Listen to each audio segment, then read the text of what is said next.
Welcome to InnoHEALTH Podcast. Today we have with us Dr. Param Hans Mishra as our guest. So let me introduce Dr. Param. He is a distinguished leader in hospital administration in India. With a strong background in strategic planning, he has optimized departments like wards, ICU, and emergency services. Driven by organizational goals, he excels in quality patient care and business outcomes. His exceptional management spans teams from doctors to marketing professionals. He is known for his hard work and adaptability. He thrives in dynamic environments.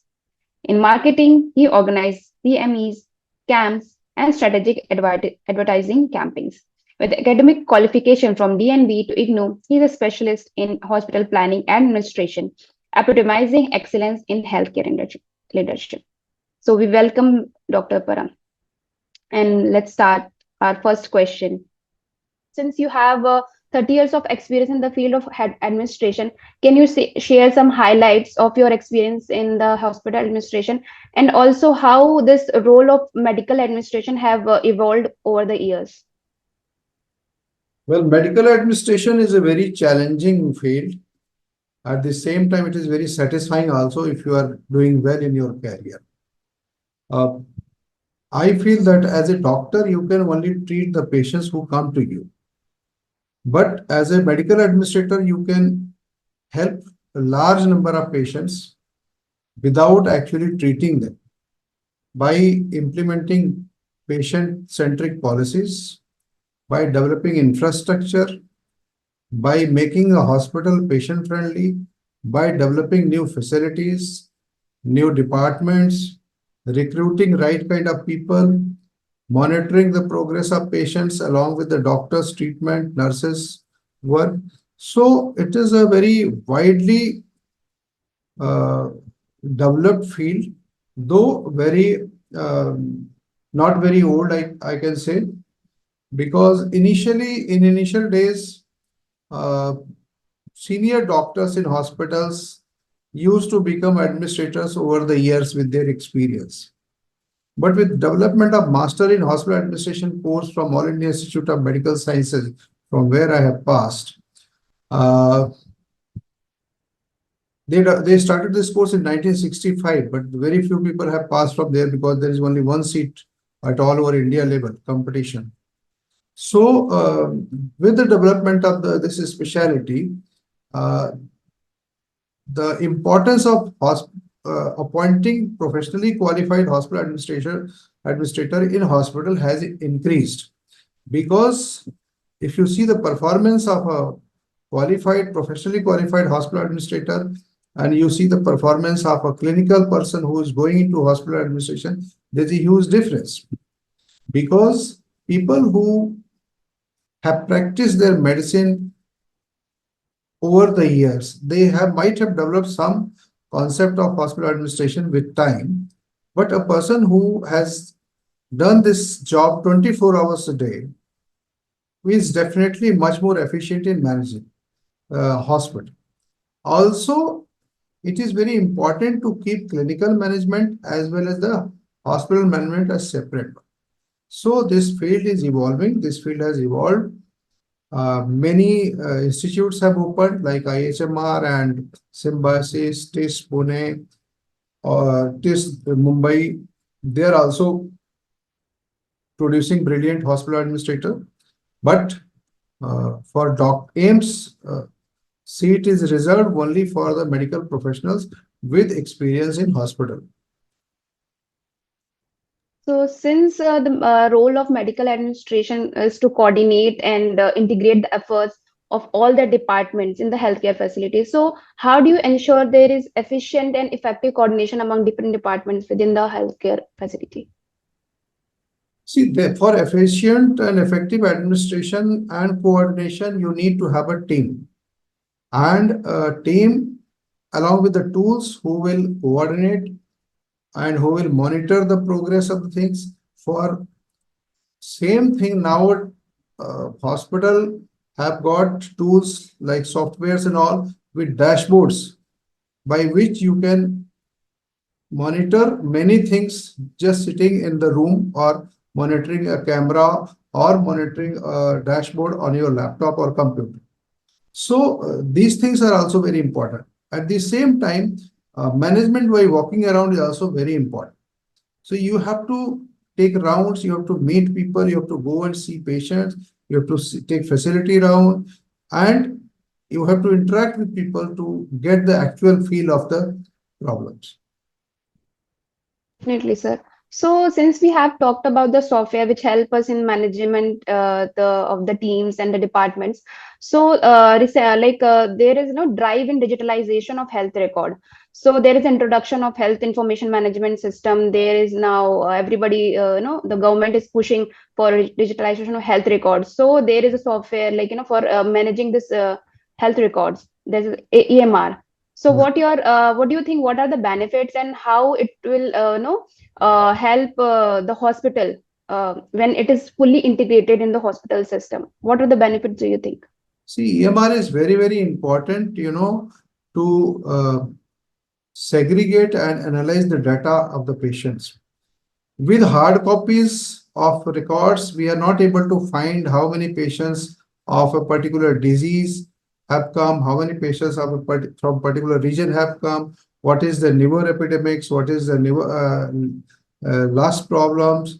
If you want to do any research, if you want to trace any file, it takes lots of time.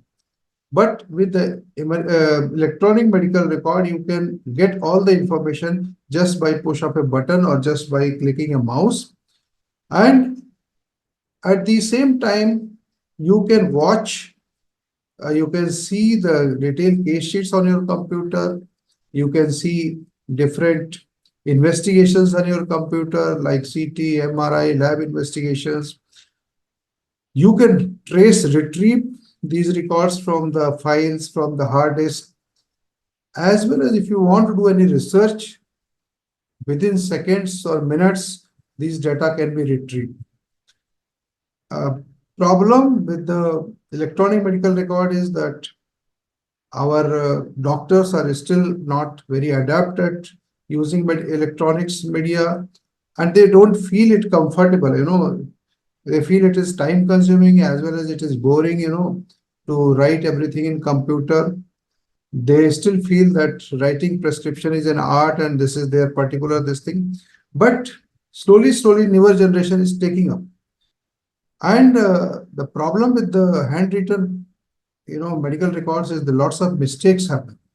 Lots of problem in reading the actual, what medicine is written, what dose is written, what route is written.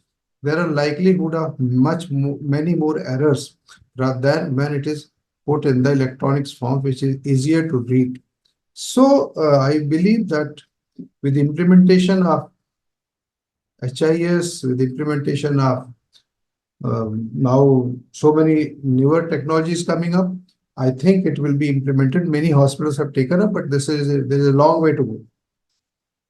Yes, definitely.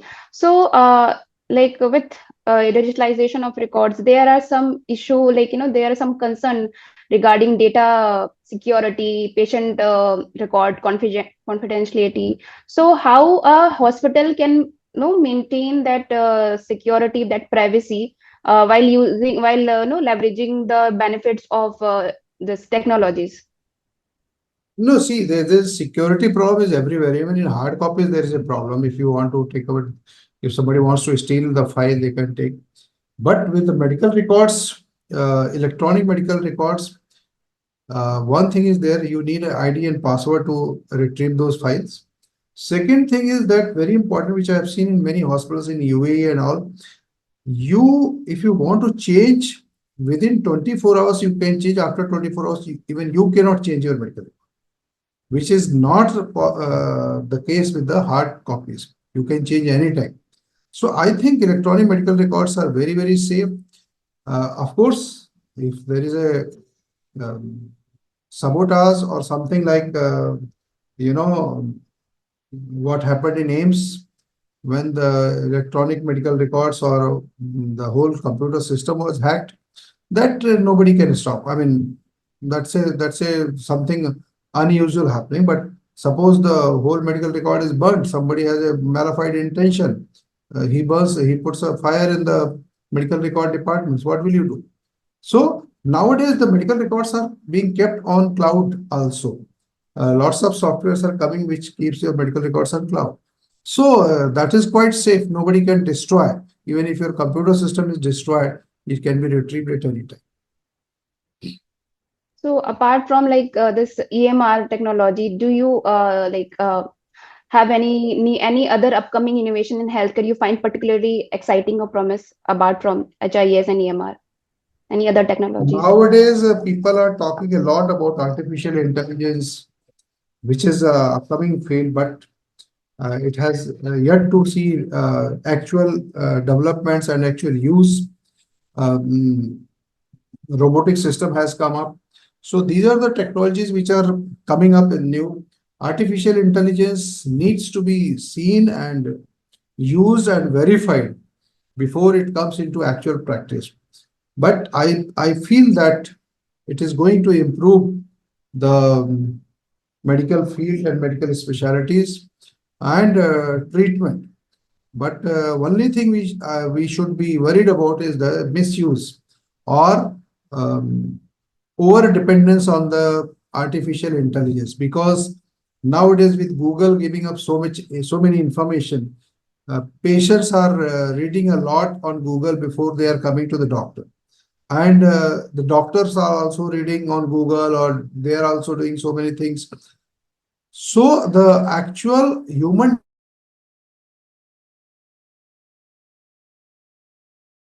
reducing. Doctors are also becoming more and more technology dependent, and patients are also becoming technology dependent. That may cause a kind of conflict or confusion and doubt. So we should be very careful while treating those paths. Absolutely, sir. Over dependency on anything is not good at all, Yeah. whether it's technology or anything. Like since we have talked about technologies, about the patient safety, so health insurance is one of the important part of healthcare system. So how do you think health insurance will play in shaping how healthcare is delivered and managed in the future? Health insurance is very, very important. I believe that what our Prime Minister, Mr. Modi, has done, Ayushman Bharat, is a wonderful scheme. But when you go into the foreign countries, you can't even enter many countries without having health insurance, because those governments don't want to spend unnecessary on your treatment. So you have to have a health insurance before you get a visa for them. Similarly, I think we should make health insurance also mandatory in India, because you see, just like your vehicle insurance is mandatory, without that you cannot drive your car. So if your car is valuable, even if whether it is 5 lakhs or 50 lakhs, your body is equally valuable, your family is equally valuable. I think we should spend money on our health insurance, because lots of people lose their valuables, they lose their land, they lose their homes for getting treatment if they are not health insured. At the same time, even if it is from the out of pocket expenditure, so you always look for a cheaper hospital when you have to pay from your pocket. You don't look for the quality, or even if you look for the quality, you have to pay huge amount because the quality costs. So hospitals have become very costly, treatment has become very costly. So I think everybody should get health insurance, even if they are insured by some organization, from some government, because there is a limitation. And the Ayushman Bharat, every hospital is not taking because the rates are very low, payments are delayed, there are problems. And if you have your own health insurance, private health insurance, you have a wider choice, and hospitals also welcome you because the payments are better, rates are better. So I feel that when we can spend lakhs of rupees on our marriages, on our homes, on our kids, we should spend few thousand rupees every year on ourselves or our family also.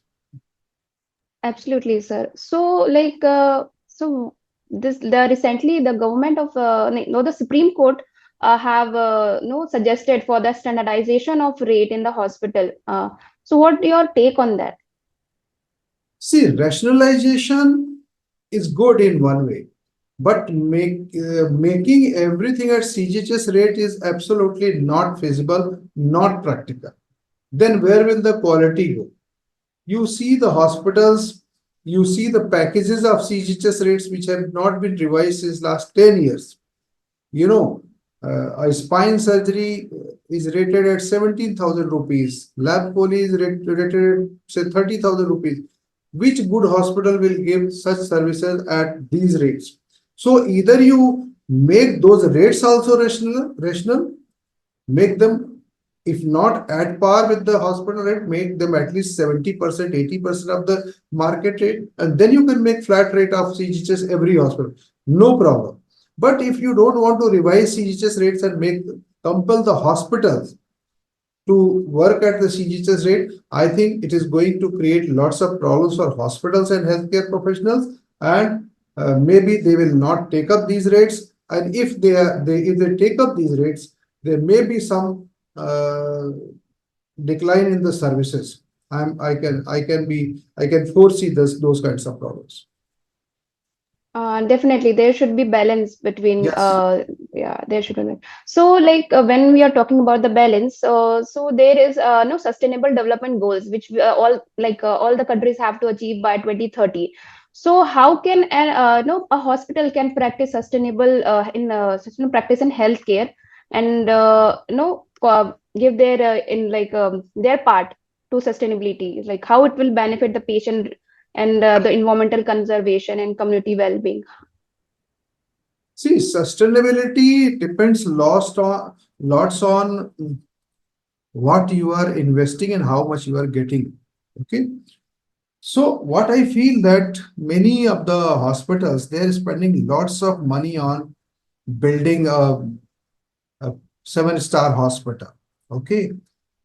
Uh, I don't know if, but if you want to be sustainable, you don't need to build such seven-star facilities. You can build a medium comfortable hospital and spend on the actual treatment. Okay. Appoint good quality doctors, appoint you know you don't need to appoint a star doctor. You can appoint a competent middle level doctor who can be paid salary on a middle, medium level.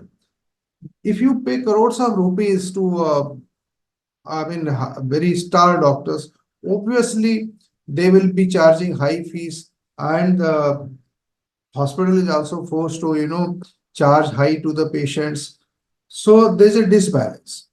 But yes, I can't say that you should ban the seven-star doctors or seven-star hospitals. They have their own experience and value for patient. There are some patients who are willing to pay them. You appoint them and let the patients choose which doctor they want to show. Okay, if they want to consult a very highly rated doctor, if they are willing to pay their fees, fine. But for common public, we all the hospitals should have some middle level doctor. There should be a choice left to the patient depending on his paying capacity. So what in the supply management and how can there is so much waste is generated. So how can that be Yes, controlled? cutting cost in supply chain is also very, very important because hundreds of gloves are wasted in a surgery. Not wasted, they're used. So I feel every one of us, including the doctors, nurses, all healthcare professionals, should become cost conscious. They should understand that everything costs money, and uh, you know hospital administrators and management also should make packages for everything, and they should make baskets for every procedure, every surgery, that you will be supplied with only this much of gloves, this much of betadine, this much of suture material. There should be a basket for that. Beyond that, you will not be supplied. So, and they must be made aware that you have to use these only. You cannot go on using everything and anything you want. Yeah, absolutely. There should be like no limitation to anything. Unless Right. only there is no limitation, things they will continue to use and cause. more waste, and which is not required, that much usage is not required. So we are coming to our last segment. So in last segment, I will be having three questions. There is recent, I've read an article. There is a reintroduction of Indian medical service. So how do you think it will work alongside existing healthcare infrastructure and government? And what do you think about this initiative by the government? I think it is a very good initiative to have Indian medical service. But the problem with the Indian medical service, which I have seen, is that you have a very tough competition. You have a very good, brilliant doctors selected, but they are posted at very remote locations, or primary health cares, or secondary PSC CSC level, or district hospital, where the facilities are not there, infrastructure is not there. Then they become just like a government employee, sarkari babu type, because they also feel that we can't do much, so why should we worry? So their talent is wasted. If you want to use those talent, they are those who are selected from Indian medical service, they are brilliant people, but you must provide them facilities, just like you provide to IAS officer, you provide to IPS officer, so that they can use their talent. Not like, you see the difference between an IAS officer and a government medical officer. A government medical officer has to walk 3 kilometers, 4 kilometers to reach his PSC or CSC, and he is equally competent. He has also passed the exam, and then an IAS officer who is given a car, bungalow, security, everything, and powers. So how will a person perform in a CSC where there are not even medicines, there is no electricity, there is no bulb, no light, no fan? He has to walk 3-4 kilometers. So it should be made equal. I mean, if not as much power as IAS, but you should give enough facilities and enough tools for him to be successful. You may give him vehicle, give him a good place to live, make him 24 hours accessible to people, give medicines, give helping staff, nurses, housekeeping, other people, pharmacists available, so that he can do actually what he can do, what he is capable of. Absolutely, sir. When you are creating some, this new services, there should be, use of the talent, use of the government money, not the government, the tax money paid by the common people. Absolutely. So, sir, I have the last question for the podcast. Like, what your message do you want to give to the young student who wants to, come in the field of administration, of healthcare management field? What your message for them? My message to the students are that when you are entering into this field, you should take it as a challenge, and you should understand this is a very challenging field. This is going to be a 24 hours job, not like any other clerical job that you will be off duty after 8 hours. Because even at this stage of my life, I'm 24 hours on job. I can get calls at any time. I have to rush to hospital at any time, though I'm not treating patient. But you have to take this challenge, and always keep on evolving yourself, keep on developing yourself, keep on learning newer things. Okay, never ever think that you have mastered everything. Plus, the student should learn more on financial management, technology management, and they should develop a communication skill, which is lacking nowadays. People, they either they can't talk to people or doctors, or they have an attitude problem. You have just become an administrator, so don't have the bossy attitude. You are a coordinator, you are a facilitator, you are not boss. Even if I am CEO, I cannot act like a boss to the consultants, because hospitals are run by doctors and nurses ultimately. You may be the boss, you may be the manager, you may be a CEO, but ultimately it is the doctors and nurses who run the hospital. So you have to be a supportive to them. You cannot act like a boss. So a very social and positive approach, and patient-centric approach, as well as very good communication skill, and keep on updating yourself with the latest development. That is the way to success. Thank you so much, sir. That was really inspiring messages, and definitely, attitude is very important towards anything, whatever comes to you in your way. So, thank you so much, sir, for the insightful session and inspiring session with us. Thank you so much for being the part of Inner Health Podcast.